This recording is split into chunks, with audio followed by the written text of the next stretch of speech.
Hi guys! Engineer Miller here. Welcome na naman sa panibagong edisyon ng ating pag-aaral sa Engineering Econ. And this time, ang pag-aaralan natin is yung tinatawag natin na break-even analysis. Now, when we say break-even, it is the point where the revenue equals the cost. At break-even, the company is neither gaining nor losing profit. So, basically, pag sinabi nating break-even, ito yung point kung kailan yung because of the quantity of products na nabenta mo at a certain point, darating ka dun sa point na dahil sa mga bilang ng nabenta mo, mababalik na sa'yo or mababawi mo na yung iyong puhunan. At that point, kung kailan nabawi mo na yung puhunan mo, ang tawag doon ay break-even o yung tinatawag natin na baliktaya. Okay? So, ibig sabihin, pag ganun yung nangyari, walang nabawas sa pera mo at wala ring nadagdag. O hindi ka nalugi, pero hindi ka rin kumita. Yung point na yon ang tinatawag nating break-even point. So, basically, pagdating dito sa break-even, may tatlong terms na palagi nating gagamitin at ito ay yung profit at revenue at si cost. Basically, ang formula is profit is equal to the revenue minus the cost. Yung kita is equal to dun sa pinagbentahan minus yung puhunan. Yun yung ibig sabihin nito. Now, using this formula, if in using this formula, ang profit na lumabas is positive, then it means that the company is getting profit or gaining profit. If it's negative, then ibig sabihin, hindi ka pa kumikita. Kulang pa yung nabenta mo para makakumita ka. So, hindi mo pa nababawi yung puhunan mo pag negative yung result ng formulang to. Pero, kapag ang lumabas sa formulang ito ay zero, ibig sabihin you are at the point of break-even. So, when we say break-even, yun ba yung point kung saan si profit ay zero and therefore it becomes revenue is equals to the cost. Okay? The point of break-even is when the revenue is equal to the cost. Okay? Now, pagdating dito sa cost, meron tayong dalawang klase ng cost basically, no? Yung tinatawag natin na variable cost at saka si fixed cost. Well, pagsamahin mo lang yan na yung total cost. But pag sinabing variable costs, these are costs of producing a product that varies proportional to the quantity of production. Ito yung mga payments na nagbabago depending sa kung ilan yung produce mo. Pero, yung fixed cost, on the other hand, are costs that must be paid regardless of the quantity produced. Ito yung mga kailangan mong bayaran, pero kahit man kunti or marami yung na-produce mong product, marami ka mang nabenta or kunti man yung nakinita mo, kailangan mo pa rin silang bayaran. At hindi nagbabago yung halaga. Fixed cost. Ano ba yung mga yon? Well, example niyan is renta. Marami ka mang nabenta or kunti man, kailangan mo pa rin bayaran yung renta. Hindi yun nagva-vary. Ganon din yung mga permit, mga kung ano-ano pa. So these are the types of costs. So remember, the formula is profit is equal to the revenue minus the cost. Now, let's try to apply this in a problem and see how this works. Number 1, a photocopying business determined that for every page of paper, an equivalent of 10 cents of ink is used. In addition, they also found out that for every page of paper, the machine will incur an electrical cost of 5 cents. If the cost of one paper is 40 cents, and they need to pay a monthly rent and permit of 7,500 and salary of 5,000 pesos. How many pages must they print in order to break even if they charge 1 peso per page? Okay? So, ang unang step is to assign variable. Anong variable ba ang gusto mong gamitin? In my case, I will let P is equal to the number of pages. Okay? So, P for pages. Now, paghiwalayin mo ngayon, sunod na step is paghiwalayin mo kung ano yung mga cost at yung mga revenue. Umpisahan natin sa cost. Siyempre, may dalawang klase ng cost. So, paghiwalayin mo rin yung tinatawag natin na fixed cost at saka yung variable cost. Isipin mo sa problem, hanapin mo dyan, alin dyan yung kailangan mong bayaran regardless kung ilang pages ang na-Xerox. Well, una, si renta at saka permit. Ayan, si 7,500. Fixed yan. Kahit marami o kunti lang yung na-photocopy, kailangan mong bayaran. Ganon din yung salary. Okay? So, itong dalawang to ay magiging fixed cost. 7,500 plus 5,000. Ibig sabihin, kailangan nating gumasto ng fixed na 12,500 per month. Okay? Now, next, hanapin mo yung mga variable. Ano ba yung mga bayarin na depende kung gaano karami kang sinerox, doon nakadepende yung total na cost nila. Well, una dyan si ink. Diba? At saka yung kuryente na 5 cents per page. At saka si 40 cents na piraso, per piece ng paper. So, yan lahat ang kabilang sa variable cost. 0.10 or 10 cents, 0.05 or 5 cents, 4.4 or 40 cents. In total, ito ay 55 cents per page. Okay? So, pag kinuha natin yan, yung total cost natin will become 12,500 plus 0.55 times the number of pages that we produce per month. Okay? That's the equation for cost. Now, we go to the revenue. Pagdating sa revenue, tignan mo yung mga sales o yung selling price. Magkano yung selling price? Magkano natin binebenta yung ating product? But in this case, service ito. Kaya tinawag ko siyang service price. So, ito ay 1 peso per page ang china-charge nila. Therefore, yung revenue will be 1 peso times kung ilang pages yung kanilang masi-Xerox or mapo-photocopy. So these are now the costs and the revenue. Now, let's try to go to the formula now. Sabi natin, at break-even, the profit should be 0, basically. No? So, we said also that profit is revenue minus the cost. So, if si profit ay 0, therefore, 0 yung profit natin. Yung revenue, we said, is 1 times P. And the cost, we said, is 12,500 plus 0.55 P. So, from here, pwede mo nang i-shift solve. Masosolve mo na kung ilan yung P. Okay? So, 0 is equal to 0.45. Pag pinag-minus mo yung 1 at saka 0.55 and so on. And, ilipat mo sa kabila, i-divide mo ng 0.45, then ang lalabas ay 27,778.78. Pero dahil wala namang 0.78 na page, so ira-round up palagi natin. So therefore, that is now the final answer. In short, pag nilagay natin siya sa isang chart, i-set natin na yung mga pataas is yung price or yung sales or yung selling price. And the horizontal will be the number of pages. Okay? So, ibig sabihin dito, kahit anong mangyari, kailangan nating magbayad ng 12,500. Ang tawag doon ay fixed cost. So, pag sinat natin yung diagram ni cost, mag-uumpisa siya dito sa fixed cost. And then, unti-unti siyang aakyat because at yun ay nagva-vary. Ang tawag natin doon ay variable cost. Umaakyat siya at a certain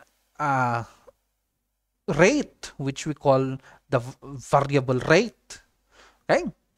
So, pag naman yung profit o yung revenue, nag-uumpisa yun sa 0. Wala namang nagbenta na ang umpisa ng kanyang pinagbentahan ay 20,000. Umpisa nun is 0. So mag-umpisa tayo ng 0, unti-unting aakyat yan. Yan yung revenue natin. Pag andito ka pa sa point na to or sa area na to, ibig sabihin hindi ka pa nag-gain ng profit, hindi ka pa kumikita. Dito sa point na to, sa area na to, ikaw ay nalulugi pa lamang. Pero pag lumampas ka na at pumunta ka na dito sa area na to, ibig sabihin kumikita ka na dito sa area na to. In between, at the point of intersection, is the point which we call the point of break even, which in our case is 27,778 pages per month. Ibig sabihin, itong Xerox photocopying company na to or business na to, kailangan niyang makapag-produce ng at least 27,778 para makapagbalik puhunan siya. Mabawi niya yung puhunan. Above that, ay kikita na siya. Okay? Let's try another problem. A store sells TV units at 12,500 each. Each TV costs the store 8,000 per unit. From the supplier and an additional 250 pesos per unit for shipping. Their two salesmen are paid 8,000 for monthly salary and their store manager is paid 15,000 monthly. To encourage their salesmen, they give them 300 pesos per unit they sell. The store pays 20,000 pesos monthly for rent and bills. The store also gives give away some giveaways amounting to 150 per unit. How many units must the store sell every month to break even? What is the profit volume or PV ratio of the store? If the company sells 20 units a month, how much will it gain or loss? Okay? So, isa-isahin natin. Una, iset natin yung variable natin. Gamitin ko muna si X ngayon, no, na variable. So, X is the number of TV units sold. Then, paghiwalayin mo si cost at saka si revenue. Si cost muna tayo. Fixed cost. Ano ba yung mga fixed cost dito? Well, una yung renta at saka yung mga bills. Ano man ang mangyari, kailangan nating bayaran yung mga yon. Ano pa? Yung salary. Kahit marami o kunti lang yung nabenta nila, kailangan mo pa rin silang bayaran ng basic salary nila. So, yung 20,000, rental at saka yung bills. Yung dalawang 8,000, yung dalawang salesmen. Yung 15,000, yung manager. So, in short, 51,000 per month ang kailangan nating bayaran irregardless of the number of TV that the company can sell. Now, ano naman yung mga variables? Well, yung presyo ng TV itself, yung shipping. At saka sabi niya, kapag nakabenta daw yung mga salesman, binibigyan sila ng 300 peso na bonus per unit.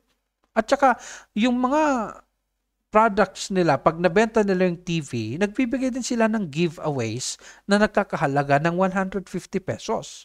So therefore, 8,000 plus 250, plus 300, plus 150, ang isang unit ay magkakahalaga ngayon ng 8,700 pesos. Okay?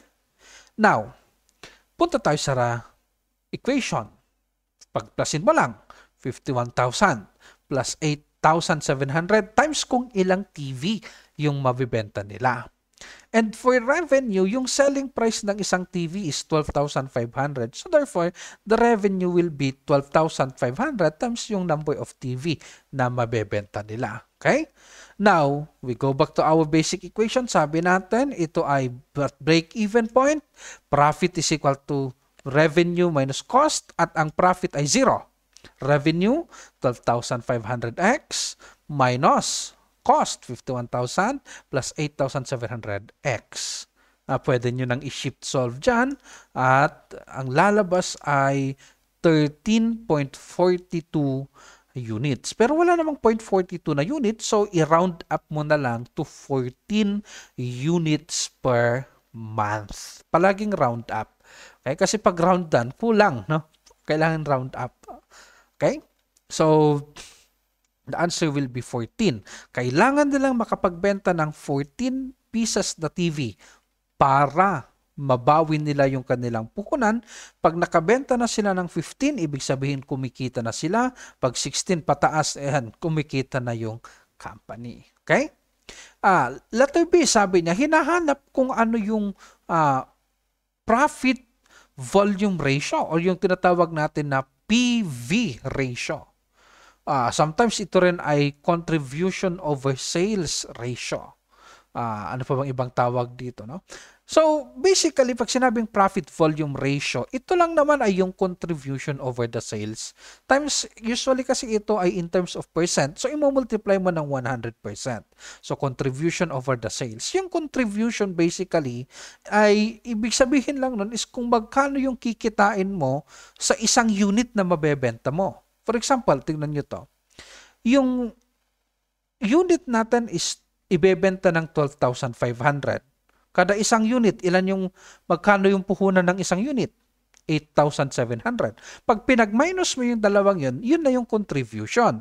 Ibig sabihin yun yung selling price minus variable cost, yun yung contribution, at yung sales, ibig sabihin lang yung selling price. Okay? Times 100%. Yun lang yung ibig sabihin ng PV or profit volume ratio. So, pag kinuha natin to, 12,500 yung selling price, 8,700 yung variable cost, over 12,500 yung selling price, times 100%. Ito ang ibig sabihin is 30.4%. Ibig sabihin nito, kapag nakabenta ng worth 100 piso ang company, kikita siya ng 30.4 pesos. Okay, so yun yung ibig sabihin ng PV ratio. Yung kikitaan niya as with compared to dun sa revenue. Halimbawa, nakapagbenta siya ng worth 10,000 peso na product. So, at a ratio of 30.4, ibig sabihin, kumita na siya ng 3,040 pesos pag nakabenta siya ng worth 10,000. Yun yung ibig sabihin ng PV ratio. Now, sabi sa letter C, pag nakabenta ng 20 units, ilan ang kikitain niya or lugi niya kung lugi man or profit? Well, obviously, ito ay malamang profit kasi nga yung break-even is 14. So, above that is profit. So, obviously, profit na to. Now, sabi natin, formula, profit is revenue minus cost. Ang revenue natin is 12,500x. Yung cost, 51,000 plus 8,700x. Ipalitan mo lang yung x ng 20 units. Ang lalabas na profit is 25,000 pesos. And since positive ang lumabas, sabi natin, pag positive, siya ay mag-gain ng profit. Kapag negative, naglo-loss siya ng profit. Pag zero, break even. So, this is a gain of 25,000 pesos. Okay? Let's try finally another one. A hollow blocks making business can produce 15,000 pieces a week. Their manager determined that in order to achieve this production, they need to spend 90,000 peso weekly for raw materials, electricity, labor, and transportation. The company also pays a fixed amount of 10,000 peso weekly. A. How much per piece should they sell their hollow blocks to gain a profit of 40% of their total cost? How many hollow blocks do they need to sell every week to break even? And find the profit if they run at 80% efficiency. Okay? Number 1. Again, iset natin yung ating variable. Ang variable ko para sa hollow blocks, H. Okay? Then, identify the costs. Ano ba yung mga cost? Unahin natin si fixed cost. Sabi, every week magbabayad ng 10,000 pesos. Now, sabi niya dun sa variable, sabi niya, in order to produce 15,000 units or pieces of hollow blocks, kailangan nilang gumasto ng 90,000 in total. So yung variable cost, i-divide mo lang. 90,000 divided by 15,000. Ibig sabihin, kada isang piece, unit yung linagay ko dyan, pero isang piraso ng hollow blocks, gumagastos sila ng 6 pesos. Ito ay yung transportation, labor, raw materials, at electricity. Ayan, 6 pesos per unit. Yan yung variable cost. Punta tayo ngayon sa revenue. Ang revenue, well, ay kung magkano yung selling price na iset natin times kung ilang hollow blocks ang mabebenta natin. Well, yun yung hinahanap kasi natin is selling price. Okay? So, ang hinahanap sa letter A, ano daw dapat yung selling price natin para yung profit ay 40% nung total cost natin? Ibig sabihin, i-consider natin as 100% efficient. Ibig sabihin, yung 15,000 ay kumpletong magagawa at kumpletong maibebenta. Efficient. Okay. So ngayon, sabi natin is profit is revenue minus the cost. Pero yung problem, sabi niya, si profit daw ay 40% of the cost. Okay? So is equal to revenue minus cost. Okay? Sabi natin dyan sa taas, ang cost will become 10,000 plus yung variable cost na 6 pesos times kung ilang hollow blocks ang pinag-uusapan natin. So it will look like this. Now, yung cost natin is 10,000 fixed, 90,000 in total to produce 15,000. Yung selling price is hindi natin alam, times 15,000 na hollow blocks at 100% efficiency minus 10,000 plus 90,000 total cost. So ang magiging selling price, i-shift solve nyo na lang, will be 9.33 per piece. Yan yung dapat na iset natin na presyo ng isang hollow blocks para makagain tayo ng 40% profit of the cost natin. Okay? Susunod na tanong, ano daw yung break-even point? Ilang hollow blocks ang kailangang ibenta para mag-break even? Well, again, alam na natin, profit is equal to revenue minus the cost. Pag break even, the profit is 0. Ang selling price is 9.33 times yung ilang hollow blocks. Yung cost natin is 10,000 plus 6H. Okay? So, i-shift solve nyo na lang din, or kung ayaw nyo, bahala kayo, ilipat nyo, i-minus nyo, and then i-divide. Well, ang magiging value ng H will be 3,003 or 3,003 pieces. Kung makapag-produce ka ng 3,003 at nabenta mo rin, ibig sabihin, nabawi mo na yung puhunan mo. Okay? Yan yung point of break even. Finally, letter C. Sabi, ano daw yung profit at 80% efficiency? Ibig sabihin ng 80% efficiency, yung ating production ay hindi full-blown. Maybe nagkasakit yung isang worker or kulang yung iyong raw material na dumating or yung supply or kung ano mang nangyari, ibig sabihin 80% lang nung yung capacity talaga natin yung maipuproduce natin. So ibig sabihin nun, yung total number of hollow blocks is 15,000 times 80%, 12,000 pieces lang ang maipuproduce natin kasi 80% lang yung efficiency. Now, magkano yung kikitain natin kung 12,000 lang ang na-produce natin? Well, again, profit is equal to the revenue minus the cost. Okay? Basic lang. 9.33 isang piraso times 12,000 yung mapoproduce. Minus 10,000 fixed cost plus 6 times 12,000 na pieces. Ang lalabas na sagot ay 29,960 pesos. That's the profit at 80% capacity or efficiency. So this is how we solve break-even problems. Kung may mga questions kayo na feeling nyo ay hindi na isama sa ating topic ngayon, idagdag nyo lang sa comment, i-like nyo, i-subscribe nyo tong channel natin. Bahala kayo kung anong gusto nyong gawin. Thank you very much and see you sa next nating topic. Salamat!